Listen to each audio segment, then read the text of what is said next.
우리 사도행전 그 19장에 고린도에 이제 머물게 되었을 때 그 데살로니가 전서와 데살로니가 후서를 이제 보내게 되었다 하는 말씀을 드렸습니다. 이 편지라고 하는 것은 그 어려운 어떤 논문을 쓰듯이 그렇게 굉장한 학문적인 책은 아닙니다. 누가 읽어도 알만한 참 평이하고 쉬운 걸로 적어 놓는데, 문제는 그 정황이라 그러죠, 그렇죠? 왜 그 편지를 보냈는지, 그리고 누가 누구에게 보냈는지, 또 그런 정황을 모르면 편지만큼 어려운 글도 잘 없죠. 그래서 이 데살로니가 전서라고 하는 편지는 어제도 잠깐 언급은 드렸습니다만은 그 정황이 있습니다. 그 디모데와 실라가 고린도에 있는 바울에게 와서 그 데살로니가 교회에 대하여 이 보고하듯이 다 얘기를 하게 되었을 때, 그때 이 바울이 그 교회에 좀 격려를 할 필요가 있겠다. 왜냐하면 그 어려운 지역에 바울은 떠나왔지만 거기에 생업이 있는 사람들은 그 지역을 떠날 수 없죠. 그러니까 그 모든 핍박을 오롯이 받으면서도 그 신앙생활을 해가야 되는 그런 입장이기 때문에 그들을 격려할 필요가 있었던 겁니다. 그리고 이제 교회가 시작된 지 얼마 안 되었지만 이미 그 구약을 다 알고 있는 유대인들은 그 하나님 섬기는 것을 잘 알고 있지 않습니까? 그런데 반면 정말 생짜배기, 그 우상 섬기다가 회개하고 돌아왔던 사람들 같은 경우는 그 신앙생활 자체가 익숙지 않을 수 있다는 거예요. 그래서 그런 이 신앙에 대한 편차가 심하다 보니까 이 교회 갈등이 좀 있는 겁니다. 그래서 교회의 이 갈등을 그 바울이 좀 해소하고 싶어서 권면한 내용도 있는 것이죠. 그래서 앞부분은 격려의 내용을, 그리고 뒷부분은 이 권면의 내용이 담겨 있는 것인데, 말씀드린 대로 편지니까 우리 차근차근 읽어봅시다. 편지만큼 또 쉬운 글은 없으니까 우리 데살로니가 전서 우리 같이 가봅시다.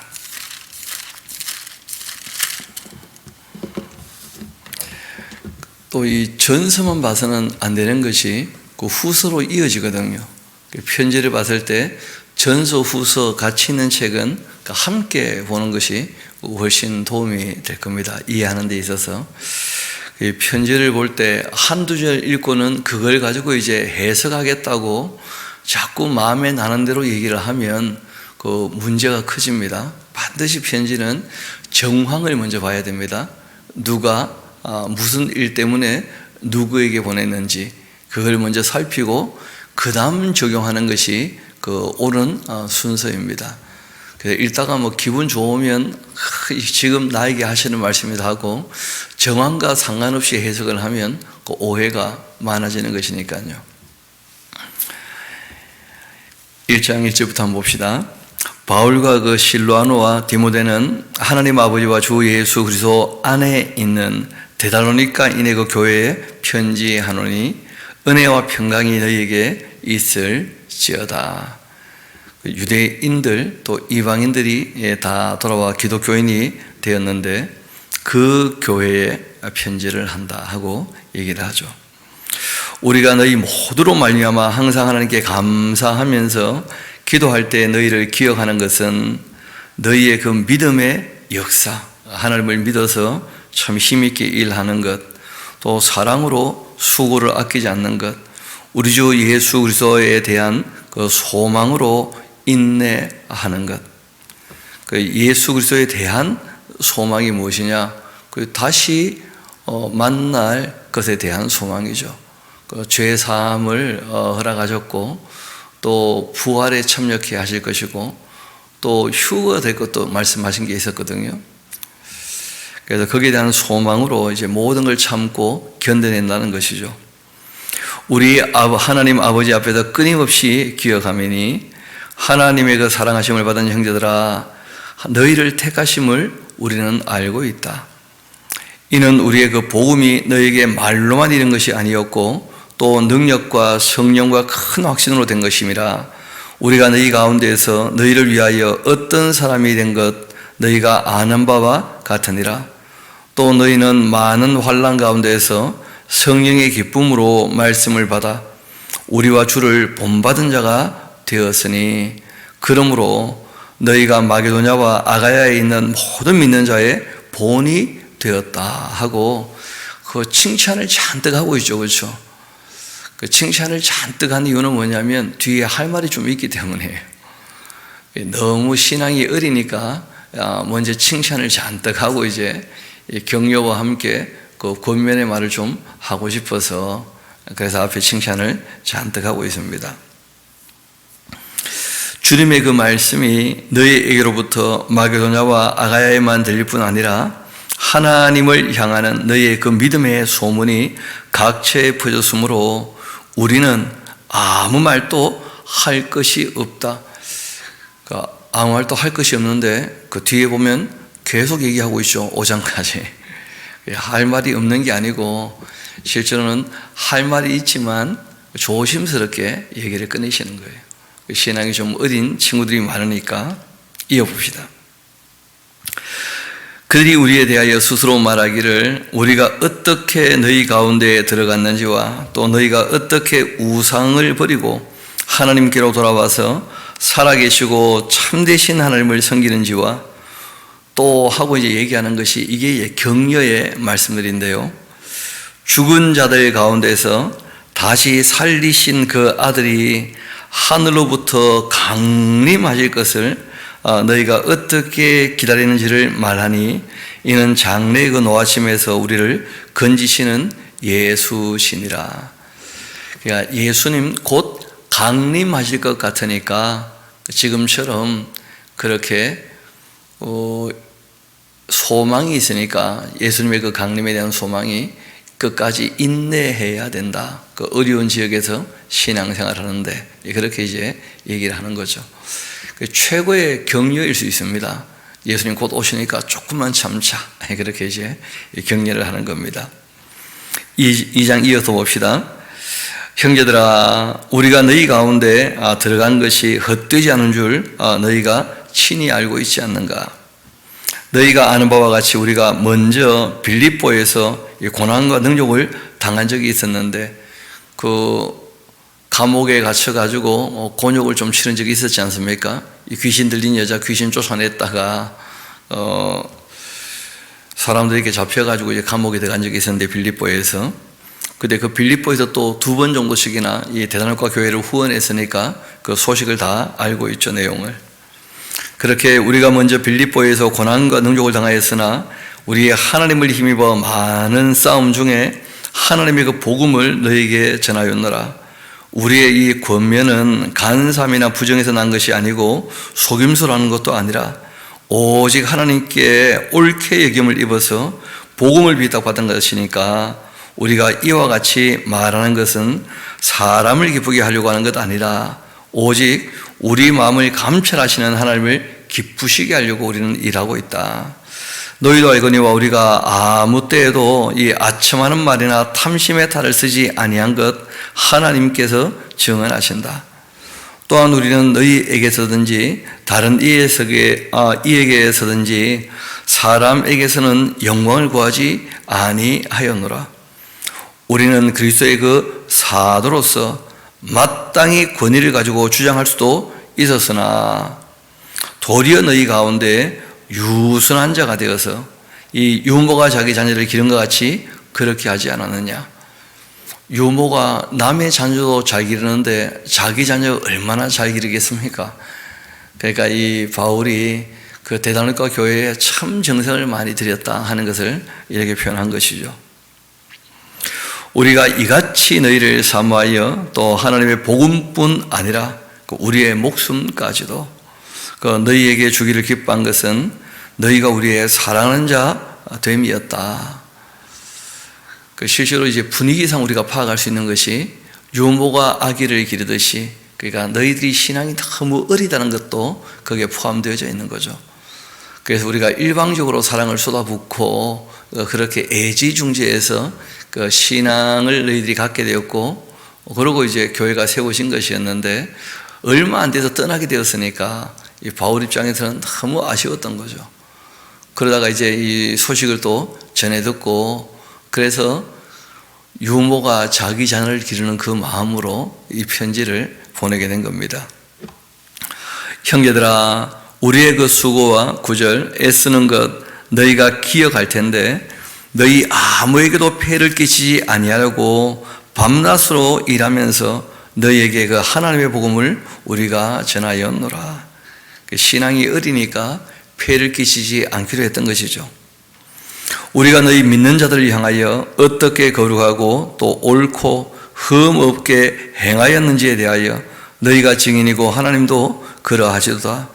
너희도 아는 바와 같이 우리가 너희 각 사람에게 아버지가 자기 자녀에게 하듯 그렇게 권면하고 위로하고 경계하노니, 이는 너희를 부르사 자기 나라와 영광이 이르게 하시는 하나님께 합당하게 행하게 하려고 그렇게 하는 것이다. 이러므로 우리가 하나님께 끊임없이 감사하는 것은 너희가 우리에게 들은 바 하나님의 말씀을 그렇게 받을 때에 사람의 말로 받지 않고 하나님의 말씀으로 그렇게 받음이니 진실로 그러하도다. 이 말씀이 또한 너희 믿는 자 가운데에서 역사하고 있다. 형제들아, 너희가 그리스도 예수 안에서, 그리스도 예수 안에서 하는 말이 무슨 말이냐면, 제일 처음에도 그런 표현이 나오는데, 예수님의 말씀을 받아들여서 그 말씀을 따라 사는 것이 그 안에 있는 것이죠. 그 계명을 지키는 것이 그 안에 있는 거예요. 그래서 사도인 표도 나타났지만 그 진리가 진리인 것을 확증하고 그 바울과 함께하는 사람들이 본을 보였던 그 삶과 전했던 말씀들을 그대로 받아들이고 그렇게 또 따라 사는 그런 이 데살로니가 교회의 성도들에게 바울이 얘기를 하는 것입니다. 14절, 형제들아, 너희가 그리스도 예수 안에서 유다에 있는 그 하나님의 교회들을 본받은 자가 되었으니 그들이 유다인들에게 고난을 받은 것 같이 너희도 너희 동족에게서 동일한 고난을 받고 있구나. 예수님의 계명을 따르자 그 세상이 핍박을 했다는 거죠. 예루살렘 교회도 마찬가지였고 데살로니가 교회도 마찬가지고, 유대인은 주 예수와 선지자들을 죽이고 우리를 쫓아내고 하나님을 기쁘시게 하지 아니하고 모든 사람에게 대적이 되어서 우리가 이방인에게 말하여 구원받게 함을 그들이 금하고 자기 죄를 항상 시험해 노하심이 끝까지 그들에게 임하였다. 형제들아, 우리가 잠시 너희를 떠난 것 얼굴이고 마음이 아니니 너희 얼굴 보기를 우리가 열정으로 더욱 힘썼노라. 그러므로 나 바울은 한 번, 두 번 너희에게 가고자 했지만 그러나 사탄이 우리를 막았다. 우리 소망이나 기쁨이나 자랑의 밀관이 뭐겠냐? 또다시 얘기하죠. 그가 강림하실 때 우리 주 예수 앞에서 너희가 아니겠느냐? 너희는 우리의 영광이고 기쁨이다. 이러므로 우리가 참다 못하여 우리만 아덴에 머물기를 좋게 생각하고 우리 형제 곧 그리스도의 그 복음을 전하는 하나님의 일꾼인 디모데를 보내노니, 이는 너희를 굳건하게 하고 너희 믿음에 대하여 위로함으로써 아무도 이 여러 환난 중에 흔들리지 않게 하려고 하는 것이다. 이게 이 편지를 보낸 이유와 목적이죠. 여러 어려움이 있는데 그 환난 가운데 흔들리지 않고 정말 소망을 가지고 인내할 수 있게 하려고 격려하기 위한 보낸 편지라는 거예요. 이어봅시다. 아무도 이 여러 환난 중에 흔들리지 않게 하려고 함이라. 우리가 이것을 위하여 세움 받은 줄을 너희가 친히 알 것이다. 3장 4절입니다. 우리가 너희와 함께 있을 때에 장차 받을 환난을 너희에게 미리 다 말하였는데 과연 그렇게 된 것 너희가 아느니라. 이러므로 나도 참다 못해 너희 믿음을 알기 위하여 그를 보내었노니, 이는 혹 시험하는 자가 너희를 시험해서 우리 수고를 헛되게 할까 함이다. 지금은 디모데가 너희에게로부터 와서 너희 믿음, 사랑, 그 기쁜 소식을 우리에게 전하고서 또 너희가 항상 우리를 잘 생각하여 우리가 너희를 간절히 보고자 함과 같이 너희도 우리를 간절히 보고자 한다. 그렇게 하니, 이러므로 형제들아, 우리가 모든 궁핍과 환난 가운데에서 너희 믿음으로 말미암아 너희에게 위로를 받았노라. 그러므로 너희가 주 안에서 굳게 선즉 우리가 이제 살리라. 우리가 우리 하나님 앞에서 너희로 말미암아 모든 기쁨으로 기뻐하니 너희를 위하여 능히 어떠한 감사로 하나님께 보답할까? 주야로 심히 간구하는 것은 너희 얼굴을 보고 너희 믿음이 부족한 것을 보충하게 하려고 하는 것이다. 보충할 마음도 좀 있는 것이죠. 아직 신앙이 어린 사람들이고 또 바울이 함께 있은 지 얼마 안 됐는데 교회가 세웠으니까요. 3주 만에 세워진 교회 아닙니까? 11절입니다. 하나님 우리 아버지와 우리 주 예수는 우리 길을 너희로 갈 수 있게 그렇게 하시고 또 주께서 우리가 너희를 사랑함 같이 너희도 피차간과 모든 사람에 대한 그 사랑이 더욱 많아 넘치게 하사 너희 마음을 굳건하게 하시고 우리 주 예수께서 그 모든 성도와 함께 강림하실 때 하나님 우리 아버지 앞에서 거룩함에 흠이 없게 하시기를 우리가 원하고 있다. 그러니까 뭐 틈틈이 얘기하는 것이 우리 예수님 곧 강림하신다. 그러니까 그때까지 흠도 없이 정말 거룩하게 신앙생활 하면 참 좋겠다. 그 믿음을 우리가 좀 더할 마음도 있다. 너희가 참 어려운 지역에 신앙생활 잘한다고 하는 소식을 들으니까 할 말이 없지만서도 그래도 내가 좀 몇 가지 더 얘기를 해야 되겠다 하는 식으로 지금 쭉 얘기를 하고 있는 것이죠. 4장 그러므로 형제들아 우리가 끝으로 주 예수 안에서 너희에게 구하고 권면하노니 너희가 마땅히 어떻게 행하며 하나님을 기쁘시게 할 수 있는지를 우리에게 배웠으니까 곧 너희가 행하는 바라 더욱 많이 힘써라. 믿음의 역사와 사랑의 수고와 소망의 그 인내를 얘기하는 것이죠. 우리가 주 예수로 말미암아 너희에게 무슨 명령으로 준 것을 너희가 다 알고 있지 않냐. 그러니까 예수님의 그 어록이라는 게 있었다는 거예요. 지금 우리가 보면 그 산상수훈 또는 제자 파송 설교 또 천국 비유에 대한 천국에 대한 이 강화 만밭에 대한 이야기죠. 그렇죠? 그 다음에 공동체 설교 그리고 또 뭐 이 종말 설교 이런 것들이 예수님의 가르침이었거든요. 우리가 주 예수로 말미암아서 너희에게 무슨 명령을 준 것 너희가 다 알고 있지 않냐. 그것이 바로 하나님의 뜻이라는 거예요. 그 하나님의 뜻은 이것이니 너희의 거룩함이다. 그러니까 세상 사람 살듯이 그냥 살지 않고 하나님 말씀을 따라 사는 세상에서 불러냄을 받은 사람들 에클레시아 교회니까 그러니까 하나님께서 살라고 하시는 방법대로 사는 그 거룩함 이게 하나님의 뜻이라는 거예요. 하나님의 뜻은 이것이니 너희의 거룩함이라 곧 음란 버리고 각각 거룩함과 존귀함으로써 자기 아내를 대할 줄 알고 하나님을 모르는 이방인과 같이 세욕을 따르지도 말고 이 일에 분수 넘어 형제를 해하지도 말라. 이는 우리가 너희에게 미리 말하고 증언한 것과 같이 이 모든 일에 주께서 신원하여 주심이라. 하나님이 우리를 부르신 것은 부정하게 하심이 아니고 거룩하게 하심이니 그러므로 자기 가정을 저버리는 자라면 그는 사람을 저버림이 아니고 너희에게 그 성령을 주신 하나님을 저버리는 것이니까 그 가정 참 음란하지 말고 가정을 소중히 여기도록 그렇게 부탁을 하신 거죠. 형제 사랑에 관하여는 너희에게 쓸 것이 없음은 너희들 자신이 하나님의 가르침을 받아 서로 사랑하기 때문이다. 너희가 온 마게도냐 모든 형제에 대하여 과연 이것을 행하도다. 형제들아 권하노니 더욱 그렇게 행하고 또 너희에게 명한 것 같이 조용히 자기 일을 하고 너희 손으로 일하기를 힘쓰라. 이는 외인에 대하여 단정히 행하고 또한 아무 궁핍함이 없게 하려고 하는 것이니까 스스로 일을 하는데 좀 힘을 쓰도록 그렇게 부탁을 하십니다. 형제들아 또 자는 자들에 관하여는 너희가 알지 못함을 우리가 원치 않는다. 이미 이제 별세하신 분도 있을 수 있는데 이는 소망이 없는 다른 이와 같이 슬퍼하지 않게 하려고 하는 것이다.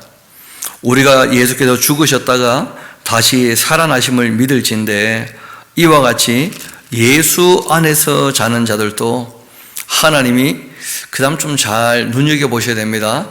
그와 함께 데리고 오실 것이다, 이런 표현을 하셔요. 거기다가 계시록 14장 이렇게 좀 적어 놓으시면 좋을 것 같습니다. 계시록 14장.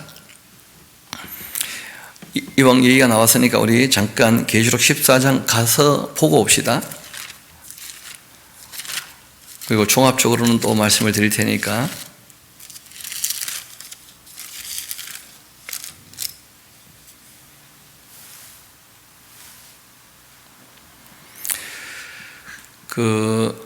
순서가 이렇죠. 마지막 나팔이 이제 울려 불게 되면 제일 먼저는 낙원에 있는 영혼들이 부활하게 됩니다.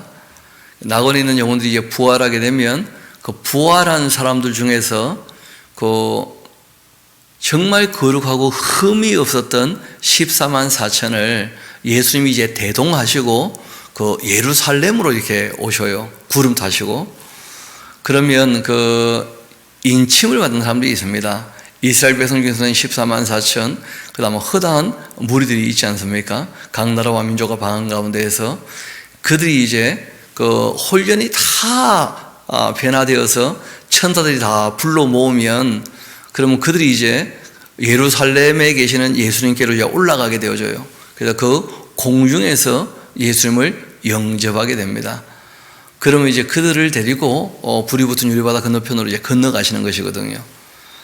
그러니까 예수님께서 이 땅에 인신받은 사람을 데리러 오실 때에 14만 4천 부활한 사람들을 환영할 수 있도록 그들을 함께 데리고 오신다는 거예요. 우리 한번 14장 1절부터 5절까지 한번 읽어드릴게요. 잘 보시면 좋겠습니다. 또 내가 보니 보라, 어린 양이 시온산에 섰고 그와 함께 14만 4천이 서 있는데, 적어놓으시면 되겠죠. 데리고 오는 사람들. 그들의 이마에는 어린 양의 이름과 그 아버지의 이름 쓴 것이 있더라. 내가 하늘에서 나는 소리를 들었는데 많은 물소리와도 같고 큰 우레소리와도 같은데 내가 들은 그 소리는 거무고 타는 자들이 그 검은 거를 타는 것 같더라. 그들이 보좌 앞과 내 생물과 장로들 앞에서 새 노래를 부르니 땅에서 속량함을 받았던 그 14만 4천밖에는 능히 이 노래를 배울 자가 없더라. 이 사람들은 여자와 더불어 더럽히지도 아니했고 순결한 자인데 어린 양이 어디로 인도하든지 따라가는 자며 사람의 가운데에서 소량함을 받아 처음 익은 열매로 하나님과 어린 양에게 속한 자들이니 그 입에는 거짓말도 없고 흠도 없는 자들이었다. 이 여자와 더불어 더럽히지 않았다는 말이 우상 숭배 같은 하나님을 배역한 일이 단 한 번도 없었다, 그런 뜻입니다. 왜냐하면 부활하면 시집가고 장가가는 것이 없는데, 잘 아시는 것처럼 또 영혼도 시집가고 장가가는 것 없지 않습니까? 그래서 이 여자와 더불어 더럽히지 않았다는 말은 영적인 문제죠. 그러니까 하나님을 배신한 적이 한 번도 없다, 그런 정도의 의미를 갖고 있습니다. 우리 다시 이제 데살로니가 전서 4장으로 돌아옵시다. 14절부터 다시 한번 읽어드리겠습니다. 우리가 예수께서 죽으셨다가 다시 살아나심을 믿으시는데 이와 같이 예수 안에서 자는 자들도 하나님이 그와 함께 데리고 오실 것이다. 우리가 주의 말씀으로 너희에게 이것을 말하노니 주께서 강림하실 때가 오는데 우리 살아남아 있는 자도 자는 자보다 결코 앞서지는 못할 것이다. 그러니까 부활이 먼저 있다는 거예요. 부활이 먼저 있고, 그리고 부활한 사람들을 대동하시고 이제 이 땅에 인침받은 사람들을 데리러 오시는 것인데, 여기에 이제 바울의 오해가 한 가지 있었어요. 그게 뭐냐면 예수님 재림이 자기 당대에 있을 거라고 본 겁니다. 그래서 바울은 자신은 죽지 않고 휴거될 거다, 이렇게 이제 보셨던 겁니다. 이게 또 교회에 큰 오해를 일으켰던 거예요. 그래서 이런 것들은 뒤에 가면 다 교정이 됩니다. 그래서 에베소서를 기록할 때는 오는 여러 세대가 더 지나야 예수님 다시 오시는구나, 그렇게 얘기를 하죠.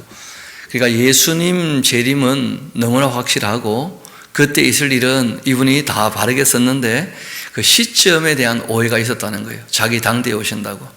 예수님이 미리 좀 부탁하셨거든요. 때와 시기는 아버지께 속해 있고 알 수 없다. 근데 알 수 없다고 하면서도 내가 살아있을 때 오시지 않겠나 하고, 그래서 사람들이 그렇게 생각하는 경우가 있다는 거예요. 그래서 이 교회 초창기에는 예수님 재림이 곧 있을 거라는 오해가 의외로 팽배했습니다.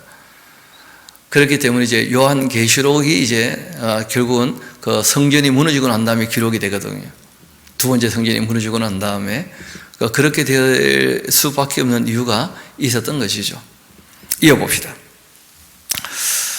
우리 살아남은 자, 자는 자보다 결코 앞서지 못할 거다. 주께서 이제 호령과 천사장의 소리와 하나님의 그 나팔 소리로 친히 하늘로부터 강림하실 텐데, 그리스도 안에서 죽은 자들이 먼저 일어나고 부활이 먼저 있고, 그 후에 우리 살아남은 자들도 그들과 함께 구름 속으로 끌어올려서 공중에서 주를 영접하게 하실 것이다.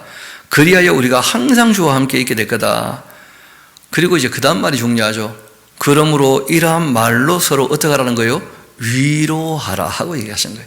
그러니까 서로 격려하도록, 정말 인내를 해야 되는 그런 입장에 있는 어려운 시기였기 때문에 서로 위로가 되도록, 우리 예수님 곧 오시니까 조금만 참자, 그렇게 하면 좋겠다 하고 이제 얘기를 한 것입니다. 그래서 말하고자 하는 그 의미는 명확한데 바울이 조금 오해를 불러일으킬 만한 그런 얘기를 하게 된 것이죠. 이어봅시다. 바로 본인이 얘기해요. 형제들아, 때와 시기에 관하여는 너에게 쓸 것이 없다. 바울이 자기가 살아있을 때라고 얘기를 하는 바람에 문제가 좀 되는 것인데, 그 때와 시기는 쓸 수 없다고 얘기합니다. 본인도 얘기를 해요. 주의 날이 밤에 도적같이 이룰 줄 너희가 너희 자신이 자세히 알기 때문이다. 이게 참 복잡하게 번역되어 있는데, 그들에게는 밤에 도적같이, 그리고 우리들에게는 징조가 먼저 있고 온다는 거예요. 그러니까 징조가 있기 전에는 예수님 오시지 않습니다. 그러니까 내일 절대 안 오십니다. 2021년도 끝날 때까지 절대 안 오십니다. 2022년 안 오십니다. 왜냐하면 요한계시록에 4분의 1이 죽는 전쟁, 별이 떨어지는 일, 그리고 또 해와 달과 별의 3분의 1이 깨어지고 황충이 올라오고, 그리고 전 인류에 또 남아있는 3분의 1이 죽는 전쟁이 있고 난 다음에야 예수님 재림하시거든요. 그러니까 그런 앞으로 될 일들에 관한 징조가 명확한데, 그 징조 없이 임박한 종말을 얘기하면 안 되죠. 그래서 처음에는 그 징조에 대해서 잘 알지 못했기 때문에 그 계시록에서 명확히 말씀하시거든요. 그래서 이제 이런저런 오해가 있었다는 거예요. 그래서 그 오해를 다 넘어서서 이제 바르게 알도록 계시록까지가 다 정리가 된 것인데, 이어봅시다. 그들에게는 도적같이, 그러나 너희들에게는 그 예수님 오시기 전에 징조가 있다는 거 미리 또 말씀하신 게 있으니까요. 복음서에도. 그들이 평안하다 안전하다 할 그때에 임신한 여자에게 해산의 고통이 이런 것 같이 그렇게 멸망이 갑자기 그들에게 이르게 될 것이다. 결코 피하지 못할 것이다. 그러니까 마지막 때는 지금 우리가 봐도 마찬가지인데, 과학은 더 발전하게 될 것이고 사람들은 더 영특하게 되어서 정말 개인적으로 살기로는요 참 평안하고 안전할 거라는 거예요. 그런데 고통하는 때가 이른다, 또 그렇게 말씀하셔요. 그건 또 무슨 말이냐면, 자기밖에 모르게 되니까 다 외롭고 괴롭고 쓸쓸하고, 그러니까 이 감시가 되는 그 CCTV가 있거나 이런 데들은 참 안전한 것처럼 보이는데, 그 음습한 데는 뭐 사람들이 욕망대로 행동하니까 진짜 또 고통하는 때가 오는 것이죠. 그래서 성경이 종말 전의 세상의 모습을 얘기하는 것을 다 종합적으로 우리가 이해할 필요가 있습니다. 내가 말세에 믿음을 보겠느냐, 그렇게 말씀하신 대로. 그렇지만 사람은 또 자기 나름대로 평안하다 안전하다 하면서 점점점 이제 노동의 강도는 약해지고, 요즘에는 주 5일 아니고 주 4일제로 바꾸자, 그런 얘기도 나오죠. 그렇죠? 4일 일하고 3일 노는데 뭐 얼마나 평안하고 좋겠어요. 그래. 시대는 점점 그쪽으로 갈 겁니다.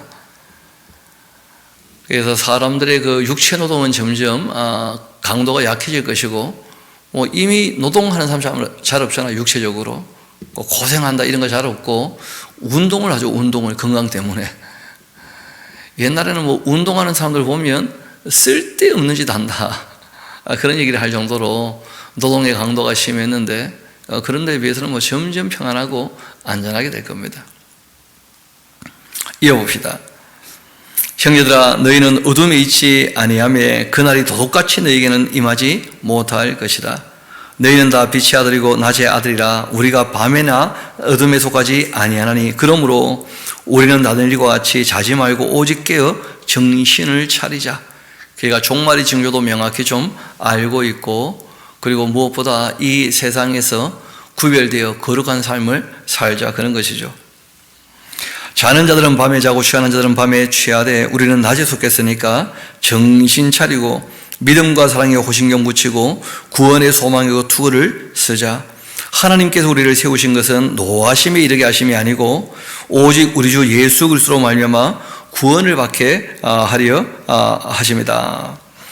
예수께서 우리를 위하여 죽으사 우리로 하여금 깨어 있든지 자든지 자기와 함께 살게 하려고 하셨느니라. 그러므로 이렇게 피차 권면도 하고 서로 덕세우기를 너희가 하는 것 같이 그렇게 해라. 형제들아, 우리가 너희에게 구하노니 너희 가운데에서 수고하고 주 안에서 너희를 다스리며 권하는 자들을 너희가 알고. 그러니까 똑같이 신앙생활을 했지만 이미 구약을 다 알고 신앙생활하는 사람들은 다른 사람에게 성경을 가르칠 수 있잖아요, 그렇죠? 근데 문제는 똑같이 신앙생활을 시작했기 때문에 누가 가르치고 누가 배운다는 것도 배우는 사람 입장에서는 자존심 상하고 용납이 잘 또 안 되는 일이라, 그래가 교회 갈등이 있었던 거예요. 신앙의 편차가 커서. 바울이 이제 거기에 대해서 권면하시는 내용인데, 형제들아, 우리가 너희에게 구하노니 너희 가운데에서 수고하고 주 안에서 너희를 다스리며 권하는 자들을 너희가 알고 있지 않느냐. 그들의 그 역사로서 힘있게 일하는 것으로 말미암아 사랑 안에서 좀 가장 귀하게 좀 여겨줘라. 왜 이런 얘기를 할까요? 귀하게 안 여기니까. 또 너희끼리는 어떻게 하라고요? 화목하라. 왜 화목하라 부탁하시겠습니까? 화목 안 하니까. 또 형제들아, 너희를 권면하는데 신앙도 좋은 사람에게 부탁을 하는 거예요. 게으른 자들이 있던데 보니까 권면도 하고 경계도 하고, 또 마음이 약한 자들이 있다면 격려해주고, 힘이 없는 자들이 있다면 붙들어주고, 모든 사람에게 좀 오래 참아야 될 거다. 왜 이런 얘기 하셨냐면 오래 참을 일이 많았다는 거예요, 그 교회 안에. 어린 교회니까. 삼가 누가 누구에게든지 악으로 악을 갚지 말게 하고 서로 대하든지 모든 사람을 대할 때에 항상 선하게 좀 대해주도록 애를 써라. 말썽을 부리니까 악하게 대할 수도 있잖아요. 그러지 말고 항상 누구를 대하든지 간에 선을 그렇게 따르라, 항상. 그리고 좀 기쁨으로 대해주라, 항상 기뻐하라. 그리고 위하여서 기도 좀 하라는 거, 쉬지 말고 기도해라. 원수를 위해서도 기도한다는데 우리가 사랑하고. 그리고 범사, 신앙 어린 사람과 여러 가지 일들이 있을 때 참 분란도 있고 시끄러울 수도 있지만 범사에 감사해라. 어려운 곳에서 함께 신앙생활을 한다는 것만 해도 고맙지 않냐. 가치관이 같은데 수준이 다르지만. 그러니까 이것은 그냥 항상 기뻐하라, 쉬지 말고 기도하라, 범사에 감사하라, 이것이 하나님의 뜻이다, 이런 식으로 외워서 될 게 아니라는 거예요. 그는 개인적인 어떤 자세를 얘기한 것이 아니고 더불어 신앙생활을 하게 할 때 더불어 신앙생활하는 모습을 얘기한 겁니다. 항상 선을 따르고 항상 기뻐하고 쉬지 말고 기도하고 범사에 감사하고, 그렇게 사람을 어떻게 대할지에 대한 얘기를 한 거예요. 이것이 그래서 예수 안에서 너희를 향하신 하나님의 뜻이고, 하나님의 뜻이 또 나오죠. 성령을 소멸하지 말라는 거예요. 성령님은 하나님이신데 소멸이 됩니까? 이거는 이제 조금 설명이 필요한 것이죠. 성령님은 진리의 영이신데 진리로 사랑하지 않으면 성령님 함께하지 못하실 거라는 거예요. 그러니까 지금 얘기한 대로 항상 선을 따르고, 그리고 기쁨으로 또 기도함으로 감사함으로 사람들을 대해서 정말 사랑과 진리를 따라야 성령께서 함께 하시는 주님의 몸된 교회지. 그러지 않으면 안 되는 거 아니겠느냐. 성령님 소멸하지 마라. 그렇게 얘기를 한 거죠. 이어봅시다. 또 예언도 멸시하지 마라. 기록된 말씀 멸시하면 안 되죠. 절대. 범사에 헤아려 좋은 것 취하고 악은 어떤 모양이라도 버려야 한다. 평강의 하나님께서 친히 너희를 온전히 거룩하게 하시고 또 너희의 그 온 영과 혼과 몸이 우리 주 예수 그리스도께서 강림하실 때에 흠없게 보존되기를 원하노라. 너희를 부르시는 이는 미쁘시니 그가 또한 이루실 거다. 형제들아 우리를 위하여 기도를 하라. 거룩하게 입맞춤으로 모든 형제에게 문안하라. 그리고 내가 주를 힘입어 너희를 명하노니 이 모든 형제에게 이 편지를 어떻게 하라는 거예요? 읽어주면 좋겠다. 이렇게 얘기를 하신 거예요. 편지는 읽으면 되죠. 뭐 지금 우리가 쭉 읽어봤는데 그런데 뭐 어려운 게 별로 없잖아요. 그렇죠? 너희가 참 어려운 곳에서 신앙생활을 하고 있으니까 내가 격려할 마음이 좀 있다 하면서 예수님 곧 오시니까 정말 거룩함에 흠이 없이 그렇게 주님을 따라 살고 우리가 본을 보인 대로 그렇게 배운 대로 그 말씀을 따라 살면서 우리가 본을 보인 그 행동 그대로 따라가면서 정말 하나님 앞에서 거룩하고 흠없게 살도록 하자 하고 그렇게 지금 권면하는 거 아니겠어요? 이어봅시다. 이 편지를 읽어줘라. 우리 주 예수 그리스도의 그 은혜가 너희에게 있을지어다. 아멘. 이 편지가 이제 데살로니가에 전해진 거예요. 그런데 문제는 이 편지가 전해졌을 때 오해가 일어난 겁니다. 예수님 곧 오시는구나. 격려하기 위하여 했던 말이었는데 이게 시점으로 잘못 읽힌 거예요. 그러다 보니까 이제 이 사람들이 믿음 좋은 사람은 큰 문제가 없는데 믿음 어린 사람들은 이제 어떻게 하느냐 하면 아니 잠깐만 예수님 곧 오신다면 우리가 벌어놓은 것도 다 못 쓰고 죽지 않겠는가. 그래가지고 자기들 것도 팔아가지고 다 모여가지고 거기서 먹고 마시고 그냥 놀면서 예수님 오기를 기다리시는 거예요. 왜 굳이 우리가 고생해야 되나 하는 식으로. 그러니까 바울의 이 글이 오해를 일으키니까 거기에 대해서 바울이 다시 이제 이 오해를 풀려고 편지를 보낸 것이 데살로니가 후서입니다. 그래서 데살로니가 후서는 예수님의 종말의 시기에 대해서 오해한 사람들에게 예수님의 그 재림을 기다리는 그 자세가 어때야 되는지를 교정하기 위하여 보낸 편지예요. 교정서신이죠. 교정서신. 우리 한번 이어서 보면 별로 어렵지 않을 겁니다. 우리 데살로니가 후서 우리 같이 볼 텐데 우리가 그 전에 바울의 글이 실제로 어떠했는지에 대한 평가가 베드로 후서에 나와요. 우리 베드로 후서 3장 잠깐 갔다가 다시 돌아옵시다. 베드로 후서 3장 같이 한가 봅시다.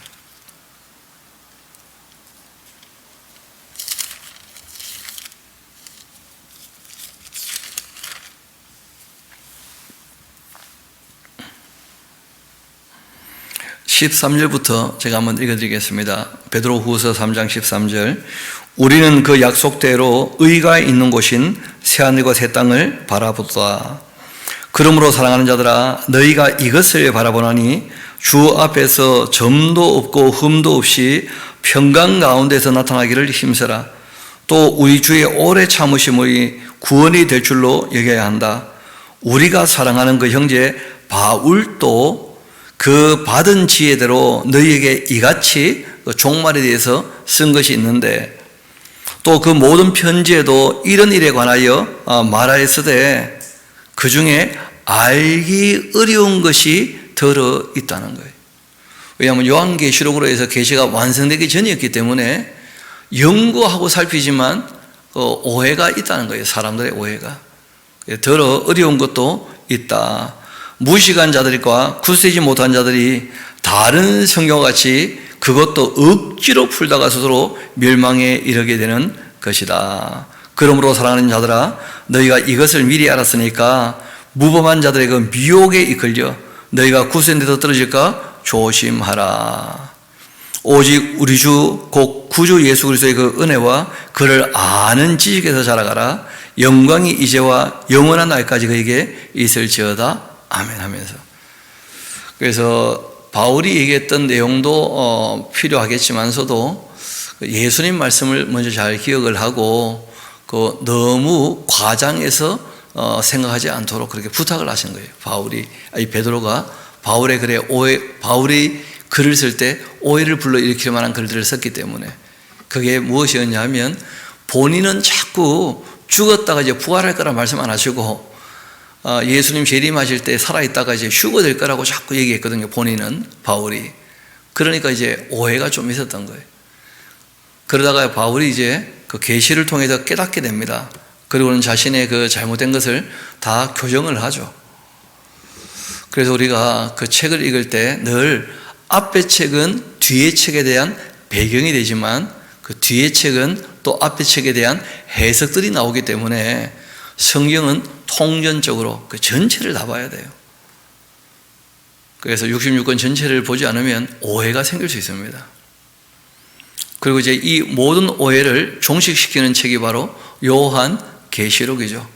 그래서 세상 마지막 스케줄에 대해서 하나님께서 명확한 계시를 주셨으니까 이제는 우리가 뭐 딴 얘기할 필요 전혀 없습니다. 그래서 요한계시록을 읽고 정리하면 되는 것이지 종말에 대한 것을 연구해서 알게 되는 것은 아닙니다. 연구하고 부지런히 살펴도 그 답이 없죠. 뭐 계시가 내려오지 않으면. 그래서 이 요한계시록으로 세상 마지막 이야기는 명확하게 정리가 끝났으니까, 그렇게 계시가 완성되었으니까 우리가 12월에 또 계시록 강독회 할 때 또 차근차근 읽어보면 별로 어렵지 않을 겁니다. 자, 그러면 다시 데살로니가 후서로 이제 돌아가도록 합시다. 바울이 어떤 얘기를 다시 꺼내느냐 하면, 예수님 오시는 것은 확실하지만 징조가 있는 것이 먼저니까, 그러니까 경거망동하지 마시라. 거기에 대한 주의를 특별히 줍니다. 그리고 이제 얘기를 해보니까 알겠는 거예요. 오해하는 사람은 모든 말에 다 오해가 일어나더라고 보니까. 그래서 믿음은 모든 사람의 것이 아니구나 하는 것도 알게 됩니다. 데살로니가 후서 우리 1장부터 한번 봅시다. 바울과 실로아나와 디모데는 하나님 우리 아버지와 또 주 예수 그리스도 그 안에 있는 데살로니가 있는 교회에 편지를 하노니, 하나님 아버지와 주 예수 그리스도로부터 은혜와 평강이 너희에게 있을지어다. 형제들아, 우리가 너희를 위하여 항상 하나님께 감사할지니 이것이 당연한 것은 너희의 믿음이 더욱 자라고 또 너희가 다 각기 서로 사랑함이 풍성함이니, 그러므로 너희가 견디고 있는 모든 박해와 환난 중에서 너희 그 인내와 믿음으로 말미암아 하나님의 그 여러 교회에서 우리가 친히 자랑하고 있다. 이는 하나님의 공의로운 심판의 표고 너희로 하여금 하나님 나라에 합당한 자로 여김을 받게 하려 함이니, 그 나라를 위하여 너희가 또한 고난을 받고 있구나.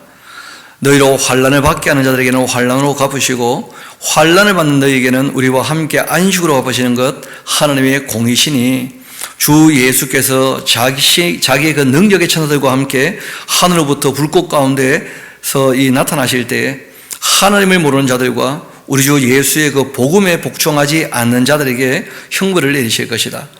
이런 자들은 주의 그 얼굴과 또 그 힘의 영광을 떠나 영원한 멸망의 형벌을 받게 될 거다. 그날에 그가 강림하셔서 그 성도들에게서 영광 받으시고 모든 믿는 자들에게서 놀랍게 금을 얻으실 텐데, 이는 우리의 그 증거가 너희에게 믿어졌기 때문이다. 이러므로 우리도 항상 너희를 위하여 기도함은 우리 하나님이 너희를 그 부르심에 합당한 자로 여기시고 또 모든 선을 행하 기뻐함과 믿음의 그 역사를 능력으로 이루게 하시고, 우리 하나님과 주 예수 그리스도의 그 은혜대로 우리 주 예수의 그 이름이 너희 가운데에서 영광을 받으시고 너희도 그 안에서 영광을 받게 하려 함이라. 형제들아, 우리가 너희에게 구하는 것이 있는데, 우리 주 예수 그리스도의 그 강림하심과 우리가 그 앞에 모임에 관하여 영으로나 또는 말로나 또는 우리에게서 받았다는 편지로나 주셔놔야겠죠. 주의 날이 이르렀다고 해서 쉽게 마음이 흔들리거나 두려워하거나 하지 말아야 한다는 것이다. 이 편지를 쓴 이유와 목적이죠. 예수님 곧 오신다고 해서 자꾸 이상하게 되면 안 된다는 거예요. 마음이 흔들리거나 두려워하거나 그렇게 하지 말아야 된다. 누가 어떻게 해도 너희가 미혹되어서는 안 된다. 사람의 미혹이 늘 있는 것이죠. 내가 그러하거나 뭐 여기 있다 저기 있다 하거나 또 뭐 표적이나 기적을 보여가지고 또는 종말의 징조도 없는데 임박한 종말을 얘기한다거나 뭐 온갖 미혹이 있잖아요. 먼저는 배교하는 일이 있게 될 거다. 그리고 저 불법의 사람 곧 이 멸망의 아들이 나타나기 전에는 그날이 이르지 않아. 두 번째 성전에 이제 말 그대로 악당이 일어서는 일이 있고 그게 끝 아닙니다. 다니엘서를 보면 한 번 또 더 있어요. 세 번째 성전이 세워지고 거기에 이제 적그리스도가 멸망의 이 사람 불법한 자가 거기에 서서 자기를 하나님처럼 그렇게 얘기할 때 그때가 이제 예수님 오시기 전의 모습이기도 하다 그런 것이죠. 누가 어떻게 하든지 3절 너희가 미혹되지 말아라. 먼저 배교하는 일이 있고 저 불법의 사람 곧 멸망의 아들이 나타나기 전에는 그날이 이르지 아니할 거다. 그는 대적하는 자인데 신이라고 불리는 그 모든 것과 숭배함을 받는 것에 대항해서 그 위에 자기를 높이고 하나님의 그 성전에 앉아가지고 자기를 하나님이라 내세우느니라. 내가 너희와 함께 있을 때에 이 일을 너희에게 말한 것 기억하지 못하느냐. 너희는 지금 그로 하여금 그의 때에 나타나게 하려 하여 막는 것이 있는 것을 아는데 불법의 비밀이 이미 활동하고 있지만 그러나 지금은 그것을 막는 자가 있어 그 중에서 옮겨질 때까지 그렇게 될 것이다. 그러니까 하나님이 허락하시는 때에 종말이 임하는 것이지 하나님께서 허락지 않으면 종말이 임하지 않는 것이니까 하나님이 허락을 하신다는 것이 뭐냐 하면 징조를 먼저 다 보이실 거라는 거예요. 그런데 이때 이 징조는 또 사람을 헷갈리게 만들어요. 왜냐하면 2차 성전인지 3차 성전인지 그 당시로서는 구분이 그게 안 되거든요. 그리고 이제 AD 70년에 티투스에 의해서 2차 성전이 무너졌으니까 그때가 종말이라고 또 생각을 하고 이미 부활이 지나갔다는 사람이 또 나타나기 시작하는 거예요. 그것도 또 미혹이 되고 마는 거죠. 그래서 이제 그 모든 일이 다 끝나고 난 다음에 잘 아시는 것처럼 그 AD 96년이 지나서 요한계시록이 이제 기록이 되는 겁니다. 이 세 번째 성전이 세워지고 무너지는 것, 이 마지막 성전이니까. 그래서 이제 그렇게 계시가 완성이 되는 거예요. 그래서 예수님께서 종말에 대해서 내가 미리 말하지 않은 이유가 있다. 말해도 너희들이 오해만 많아질 것이고 착각할 거니까. 그래서 장래일은 이후에 성령께서 오셔가지고 다시 얘기를 해 주실 거다 하고 이제 요한계시록이 그 다음에 기록이 된 것이거든요. 예수님의 계시로. 다시 우리 본문의 말씀으로 돌아옵시다. 8절입니다. 그때가 되면 불법한 자가 나타나게 될 것이고 주 예수께서 그 입의 기운으로 그를 죽이실 거고 강림하여 나타나심으로 그 악을 다 패하실 거다. 악한 자가 나타나는 것은 사탄의 활동을 따라 모든 능력과 표적과 거짓 기적과 또 불의의 모든 속임으로써 멸망하는 자들에게 있게 될 텐데 이는 그들이 진리의 사랑을 받지 아니하여 구원함을 받지 못하는 것이다. 이러므로 하나님께서 미혹의 역사를 그들에게 보내셔서 거짓 것을 믿게 내버려 두시는 이유가 있다는 거예요. 진리를 믿지 않고 불의를 좋아하는 모든 자들로 하여금 심판받게 하려고 악이 활동하는 이유가 여기 있다는 것이죠. 검증이나 연단을 위해서. 진리의 사랑을 받지 않는 사람들 다 악을 따라가기 마련이라는 거예요. 주께서 사랑하시는 형제들아, 우리가 항상 너희에 관하여 마땅히 하나님께 감사할 것은 하나님이 처음부터 너희를 택하시고 성령의 거룩하게 하심과 진리를 그 믿음으로써 구원을 받게 하심이니 이를 위하여 우리의 그 복음으로 너희를 부르사 우리 주 예수 그리스도의 그 영광을 얻게 하려고 하신 것이다. 그러므로 형제들아, 굳건하게 서서 말로나 우리의 편지로 가르침을 받은 전통을 지키도록 하라. 우리 주 예수 그리스도와 우리를 사랑하시고 영원한 위로와 좋은 소망을 은혜로 주시는 그 하나님 우리 아버지께서 너희 마음을 위로하시고 모든 그 선한 일과 말에 굳건하게 하시기를 원하노라. 그러니까 예수님 곧 오신다 해도 늘 선한 일을 하고 선한 말을 하고 살라는 거예요. 그런 게 뭐 기본이죠. 끝으로 형제들아, 너희는 우리를 위하여 기도하기를 주의 말씀이 너희 가운데서와 같이 퍼져나가 영광스럽게 되고 그 말씀이 또한 우리를 부당하고 악한 사람들에게서 건지시옵소서. 그렇게 하라. 이 말씀을 전해보니까 경험하는 것이죠. 믿음이라는 것은 모든 사람의 것은 아니라는 거예요. 그래서 바울이 택한 백성이 있는 모양이다. 왜 어떤 사람은 받아들이는데 어떤 사람은 안 받아들이는가? 왜 어떤 사람은 받아들이는 것처럼 했다가 또 삐어져 나가는가? 이런저런 일들을 이제 경험하면서 믿음이라고 하는 것은 모든 사람의 것이 아니다 하는 얘기를 하죠. 주는 미쁘사 우리를 굳건하게 하시고 악한 자에게서 지키실 것이다. 너희에 대하여는 우리가 명한 것을 너희가 행하고 또 행할 줄 우리가 주 안에서 확신하고 있다. 주께서 너희 마음을 인도하여 하나님의 그 사랑과 그리스도의 그 인내에 들어가게 하시기를 원하노라. 형제들아, 우리 주 예수 그리스도의 그 이름으로 너희를 명하는 것이 있는데 게으르게 행하고 우리에게서 받은 전통대로 행하지 아니하는 모든 형제에게서 떠나도록 해라.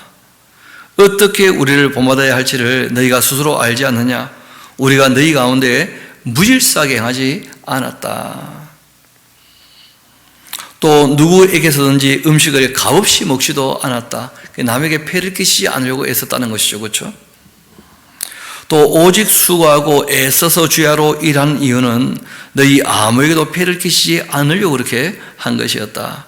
우리에게 권리가 없는 것이 아니었고 오직 스스로 너희에게 본보여 우리를 본받게 하려고 한 것이었다. 우리가 너희와 함께 있을 때에도 너희에게 명하기를 누구든지 간에 일하기 싫어하거든 먹지도 말라. 그렇게 하라 하였다. 왜 일하기 싫으면 먹지도 말게 하라 하는 말씀이 나왔냐 하면 말씀드렸죠. 예수님 곧 오신다고 하니까 이제 일 안 하고 다 그냥 모여가지고 놀고 먹고 있는 거예요. 그냥 예수님 곧 오시는데 뭐 왜 고생하면서 일을 하냐 이런 식으로 하니까. 그래서 바울이 그러면 안 된다. 왜냐하면 창조 원리 자체가 우리가 주님 만날 때까지는 이마에 땀 흘리며 일을 해야 되는 것인데 그런 얘기죠. 일하기 싫으면 먹지도 마라. 안 먹으면 어떻게 되죠? 죽는 거죠. 뭐. 사람은 사명을 감당하기 위하여 존재하는 것인데 그 사명 감당하지 않으면 살 가치도 없는 것이죠. 어떻게 보면 일하기 싫으면 먹지도 말라. 그렇게 말씀하신 거예요. 우리가 들어보니까 너희 가운데 있는 사람들 중에 게으르게 행하면서 도무지 일어나지 않고 일을 만들기만 하는 자들이 있다고 그렇게 하니 이런 자들에게 우리가 명하고 주 예수 그리스도 안에서 권하니 조용히 일하고 자기 양식을 먹도록 해라. 그렇게 하노라. 형제들아, 너희는 선을 행하다가 낙심하지 말아라. 또 누가 이 편지에 한 우리 말을 순종하지 아니하면 그 사람을 지목하여 사귀지 말고 그로 하여금 부끄럽게 해라. 일 안 해도 괜찮다. 그 말이 안 나는 거예요. 바울 얘기가. 그러나 원수같이는 생각하지 말고 형제같이 권면해 주도록 해라. 그리고 이제 한 가지 또 부탁한 것이 있습니다. 바울이 이렇게 문서를 가지고 이제 일을 시작하자 바로 사탄이 흉내를 내가지고 바울의 편지 같은 편지를 자꾸 써가지고 교회에 또 혼란스럽게 만드는 거예요. 말로 또 글로 교회를 혼란스럽게 하는 일들이 있게 된 것이죠. 그래서 바울이 자기의 편지라는 것을 확증해 줘야 될 필요가 있게 된 겁니다. 그래서 이제 친필로 문안 인사를 하게 되는 거예요. 그래서 이분은 그 눈도 별로 안 좋았고 간질도 있고 그리고 또 이 아주 악필이었기 때문에 본인이 글을 장황하게 쓰지는 못합니다. 불러주면 그러면 이제 더디오 같은 사람이 이제 받아 적게 되는 것인데 그렇게 쭉 적고 마지막 이제 그 문안 인사만 본인이 이제 쓰는 거죠. 평강의 주께서 친히 때마다 일마다 너희에게 평강 주시고 주께서 너희 모든 사람과 함께 하시기를 원하노라. 나 바울은 친필로 문안하노니 이것이 이제 편지마다 표시가 되기 때문에 이제 이렇게 쓰노라. 우리 주 예수 그리스도의 은혜가 너희 무리에게 있을지어다. 아멘. 우리가 두 편지를 읽어봤는데 뭐 내용 모르기 참 오히려 어렵죠. 모르기가. 내용은 너무 단순하고 너무 확실해요. 그래서 격려하기 위하여 보낸 편지와 함께 신앙 편차가 많은 그 사람들에게 더불어 신앙생활할 때 어떤 자세로 신앙생활할지를 권면도 하시고 또 거기에 대해서 이제 오해가 생기자 예수님 재림을 기다리는 사람의 자세는 열심히 일을 하면서 그렇게 정말 하나님 앞에서 진리를 쫓아 사랑함으로써 우리가 이 땅에서 주님의 재림을 기다리는 것이다 하는 것을 명확히 하신 것이죠. 그래서 사탄이 활동하는 이유는 하나님께서 허락하신 것인데 진리를 따르지 않고 사랑하지 않는 사람들 다 악에 넘겨버리시려고. 하나님의 나라는 사랑의 나라고 하나님은 사랑이신데 하나님은 참되신 분 아닙니까? 선하신 분이시고. 그래서 우리가 어떻게 해야 될지도 다 말씀을 하셨으니까 우리가 편지를 읽을 때에는 한 자리에서 한꺼번에 쭉 다 보시면서 거기에서 이제 교훈을 얻은 대로 우리가 다시 또 마음을 가다듬고 정신을 차리고 그렇게 하면 도움이 되겠죠. 기도하시겠습니다.